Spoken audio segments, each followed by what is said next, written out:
وقال مقام آخر ألا إن أولياء الله لا خوف عليهم ولا هم يحزنون صدق الله العظيم وصدق بلغنا رسوله النبي الكريم. اللہ رب العزت کا شکر ہے کہ ہم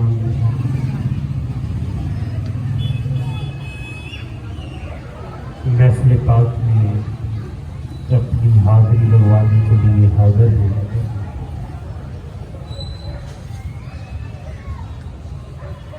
حضور داتا گنج بخش علی حجویری آپ کی اس کی تقاریر بھی جاری ہیں اور مقامی اس بھی ہے.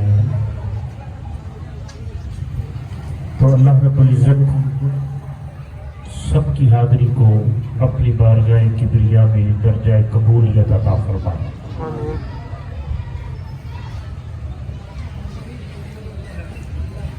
سب سے پہلے تو یہ بات کہ اولیاء اللہ کے پاس جانا اور ان سے فیوز حاصل کرنا، فیض و برکت حاصل کرنا، یہ ازل سے چلتا آ رہا ہے. بات صرف اتنی سی ہے کہ جیسے انسان ظاہری علم کے لیے مختلف اساتذہ کے پاس جاتا ہے، ان سے علم سیکھتا ہے. نبی کریم صلی اللہ علیہ وسلم نے ارشاد فرمایا کہ علم حاصل کرو چاہے تمہیں چین جانا پڑے. اب اس وقت چین میں کوئی قرآن و حدیث کی بات تو نہیں تھی. فرمایا علم حاصل کرو، اور فرمایا کہ علم ایک مومن کا گم شدہ موتی ہے، جہاں سے بھی ملے اسے لے لینا چاہیے. تو ظاہری علوم کے لیے ظاہری اساتذہ کے پاس جایا جاتا ہے. کسی نے انجینئر بننا ہے تو انجینئر کے پاس جاتا ہے. کسی کے میکینیکل کے شعبے میں جانا ہو تو اس کو میکینیکل کے شعبے کی طرف جانا پڑتا ہے. تو وہ سنت و صحبت میں رہتا ہے. انجینئر جو اس کا استاد ہے، میکینیکل ہے، جو بھی جس شعبے کا ہے، اس کو اس کی بات ماننا پڑتی ہے. جیسا وہ کہتا ہے ویسے اس کو کرنا پڑتا ہے. کوئی 2 سال کا کورس ہے، کوئی 3 سال کا کورس ہے، کوئی 5 سال کا کورس ہے، کوئی 7 سال کا کورس ہے. اور جب وہ لگن اور تنہی کے ساتھ وہ کام کرتا رہتا ہے تو ایک وقت آتا ہے کہ وہ بھی انجینئر بن جاتا ہے. اور وہ اگر وہ اور ذوق کا مظاہرہ کرتا ہے اور پیار سے کرتا ہے وہ کام، تو ایک وقت آتا ہے کہ وہ بھی استاد بن جاتا ہے، سکھانے والا بن جاتا ہے. تو رہی اولیاء اللہ کی پاس جانے کی بات، تو یہ نص قرآنی سے ثابت ہے.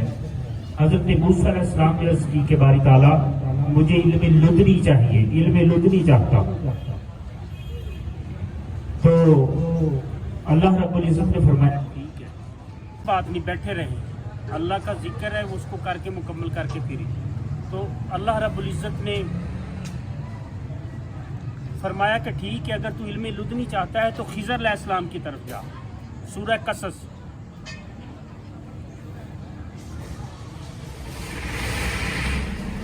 اللہ کے پاس بھی علم تھا، اللہ خود بھی علم لدنی دے سکتا تھا، لیکن رب کائنات نے حکم کیا دیا کہ چل کر جانا پڑے گا خضر علیہ السلام کے پاس. اور خضر علیہ السلام اللہ کے ولی تھے. بھیجا جا رہا ہے تاکہ علم حاصل کیا جا سکے، وہ فیض اور وہ برکتیں حاصل کی جا سکیں. تو نبی کو جب طلب ہوئی خاص علم کی تو ان کو بھی خضر علیہ السلام کے پاس جانا پڑا.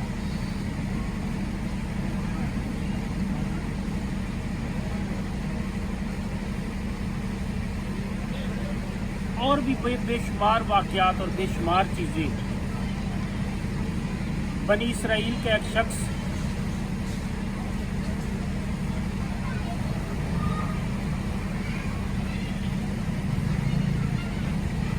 اس کو توبہ کرنے کو دل کیا کہ توبہ کرنا چاہتا ہوں.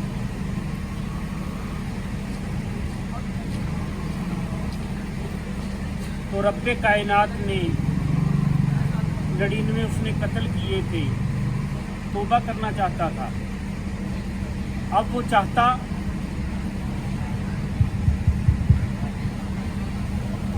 بنی اسرائیل کا شخص 99 قتل کر لیے اس نے. 99 قتل کرنے کے بعد اس کو دل چاہا کہ میں توبہ کر لوں. تو وہ توبہ کرنے کے لیے کسی علماء کے پاس گیا، وقت کے علماء کے پاس گیا کہ میں توبہ کرنا چاہتا ہوں، راستہ دکھائیں. میں بات کیا ہے کہ میں 99 قتل کر چکا ہوں. تو انہوں نے کہا کہ تو 99 وہ مولوی کہتا ہے علماء کہ تو 99 قتل کر کے اب توبہ کی بات کرتا ہے، تو نے بہت زیادہ بڑا گناہ کر لیا ہے. تو اس کو غصہ آیا، اس نے اس مولوی کو اس علماء کو بھی قتل کر دیا. 100 پورے ہو گئے. بنی اسرائیل کا واقعہ ہے، نبی کریم صلی اللہ علیہ وسلم نے حدیث میں بیان فرمایا. تو لیکن دل میں ایک تمنا آ چکی تھی. ڈھونڈتے ڈھونڈتے وہ کسی اللہ والے کے پاس چلا گیا. جب اللہ والے کے پاس پہنچا تو ادھر جا کے کہتا ہے کہ کیا کروں، کس طریقے سے کروں کہ میری توبہ قبول ہو جائے. تو اس اللہ والے نے مشورہ دیا کہ فلاں بستی میں اللہ کے نیک بندے رہتے ہیں، تو ان کے ساتھ جا کر توبہ کر، تیری توبہ قبول ہو جائے. تو وہ چل پڑا. اللہ اللہ. تو رستے میں اس کی موت ہوگی. مختصر کر کے بیان کر رہا ہوں. بالکل رستے میں اس کی موت ہو گئی. تو رب کائنات نے دوزخ والے فرشتوں کو بھی بھیج دیا، جنت والے فرشتوں کو بھی بھیج دیا. دونوں میں بات نہ بنی. مختصر یہ کہ آخر میں اللہ رب العزت نے یہ فیصلہ کیا کہ دونوں طرف کی زمین ناپ لو، جدھر کی زمین کم ہو اس کھاتے میں ڈال دینا. تو اللہ کے ولیوں والی زمین کم تھی، اللہ نے کہا اس کھاتے میں ڈال دو. اس کو نہ صرف بخش دیا بلکہ نیک بندوں کی صف میں کھڑا کر دیا. تو اور یہ اللہ سے فیض اور برکت لینے کا سلسلہ شروع سے ہے. اور یہ چاہے علامہ اقبال فرماتے ہیں نا، اندازہ کر سکتا ہے کہ اس کے زور بازو کا نگاہ مرد مومن سے بدل جاتی ہیں تقدیریں. کوئی کتنے ذوق کے ساتھ جاتا ہے. بات یہ ہے حضور داتا گنج بخش، اور ان کا حال کیا ہوتا ہے صرف ایک واقعہ بیان کر کے ختم کرتے ہیں. حضور داتا گنج بخش علی اجمیری کشف المحجوب میں بیان فرماتے ہیں اللہ الصمد. آپ ایک بزرگ کا واقعہ بیان کرتے ہیں. ایک شخص، ایک اللہ کا بندہ ایک غار میں چھپ کے اللہ کی عبادت کیا کرتا تھا. اس وقت کے نبی کو وحی آئی. بنی اسرائیل کا واقعہ ہے یہ.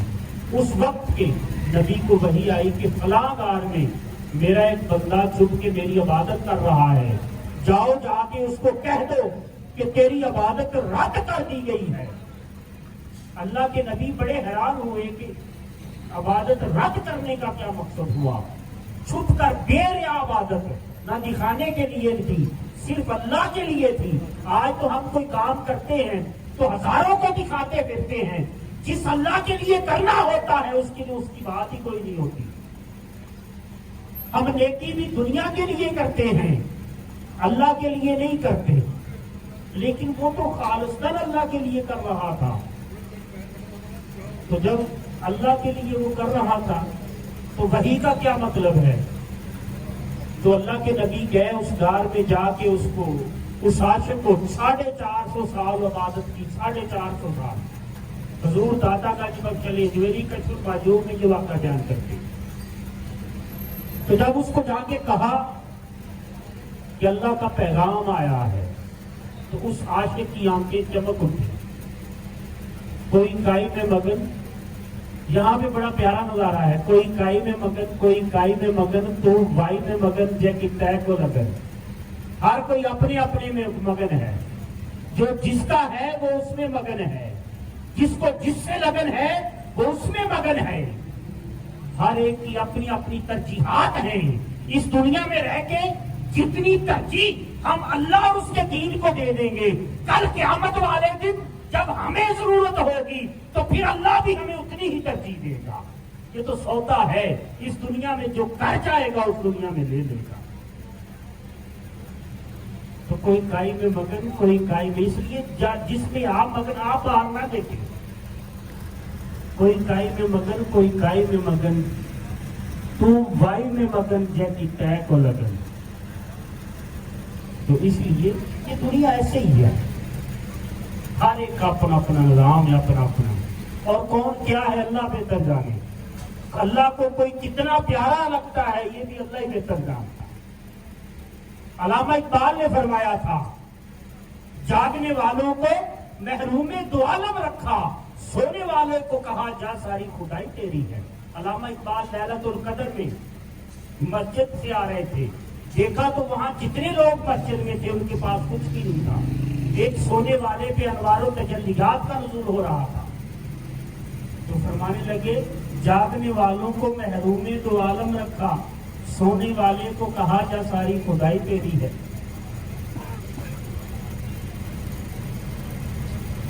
اللہ الصمد. اس عاشق کو جب پتا چلا کہ اللہ کا پیغام آیا ہے تو اس کی آنکھیں چمک اٹھی، اس کی آنکھیں چمک اٹھی، آنکھوں میں جب چمک آ گئی تو اس اللہ کے نبی نے کہا کہ اللہ نے تمہیں پیغام بھیجا ہے کہ تیری 450 سال کی بے عبادت رد کر دی گئی ہے. اللہ کی عزت کی قسم، وہ اللہ کا بندہ وجد کرنے لگا، رقص میں آ گیا، کیفیت میں آ گیا، جھومنا شروع ہو گیا. اس نبی نے کہا تیری روح پرواز کر جاتی، تیری چیخ نکل جاتی، تو خوشی منا رہا ہے. تو اس بندے نے کہا کہ میں نے عبادت کی، رد کرے یا قبول کرے وہ مالک ہے، اس کی مرضی ہے. میرے لیے کیا یہ کم ہے کہ آج اس کا پیغام آ گیا ہے؟ میری تو یہی بڑی قسمت ہے. اللہ کے نبی حیران ہو گئے اور ادھر بیٹھے تھوڑی دیر. جانے لگے نا اللہ کے نبی، اگلی بات بڑی عشق والی ہے، جانے لگے نا تو اس عاشق نے، اللہ کے ولی نے نبی کا ہاتھ پکڑا اور عرض کی کہ آپ کی تو اللہ سنتا ہے، میری ایک عرض اللہ کے ہاں پہنچا دیجیے گا. کل قیامت والے دن جب فیصلہ ہو چکے، جنت و دوزخ کا فیصلہ ہو چکے، تو کل قیامت والے دن اللہ سے ایک عرض کر دینا کہ میرے جسم کو اتنا بڑا کر دے کہ پوری دوزخ مجھ سے بچے، میرے علاوہ دوزخ میں کوئی نہیں جانا چاہیے. تو اس لیے کوئی کائی میں مگن، کوئی کائی میں مگن، تو وائی میں مگن دیتے. تو یہ اللہ والے ہوتے ایسے ہیں، ان کا بھی پتہ ہونا چاہیے. اس لیے وہ خوف سے بالا. میں نے آیت پڑھی نا کہ ان کو کوئی خوف نہیں ہوتا. الا ان اولیاء اللہ لا خوف، بلا وجہ نہیں ہو سکتا کہ بندے کو ایسے ہی خوف نہ ہو. کوئی بات ہو تو خوف نہیں ہوتا، کیونکہ ان کی محبت کا محور کچھ اور ہو جاتا ہے، ان کے عشق کا محور کچھ اور ہو جاتا ہے. اور یہ وہ لوگ ہیں جو کہتے ہو جنت میں کوٹی ویچاں تے جتے تو نظری. اے رب کائنات ہمیں تجھ سے غرض ہے، وہ جنت میں کوٹی ویچاں جتے تو نظری نہ آوے، تے او دوزخ مینوں لکھ بہشتاں جتے تو جلوہ فرماوے. وہ جنت و دوزخ سے بالا تر ہو جاتے ہیں، وہ اپنے رب کی بات کرتے ہیں، اللہ اور اس کے رسول کی بات کرتے ہیں. اس لیے الا ان اولیاء اللہ لا خوف علیہم ولا هم یحزنون. ایسے نہیں ہوتا کہ دل سے خوف نکل جائے، ایسے نہیں نکلتا. اس کے پیچھے بات ہوتی ہے تو نکلتا ہے، بات ہو تو بات بنتی ہے، بات نہ ہو تو بات نہیں بنتی. بلا وجہ بات نہیں بنا کرتی. اللہم صلی علی سیدنا و مولانا محمد عدد ما فی صلاۃ اللہ. اللہ رب العزت سب پہ اپنا کرم فرمائے، اس علاقے پہ، سب باشندوں پہ، سب پہ اپنا خاص کرم فرمائے، ہمیشہ اپنی پناہ میں رکھے، آنے والی بلاؤں سے محفوظ رہے، اور اولیاء اللہ سے صحیح سنگت نصیب فرما دے۔ اصحاب کہف کا کتا تھا نا، کتا تھا، یہ بھی قرآن کا واقعہ ہے۔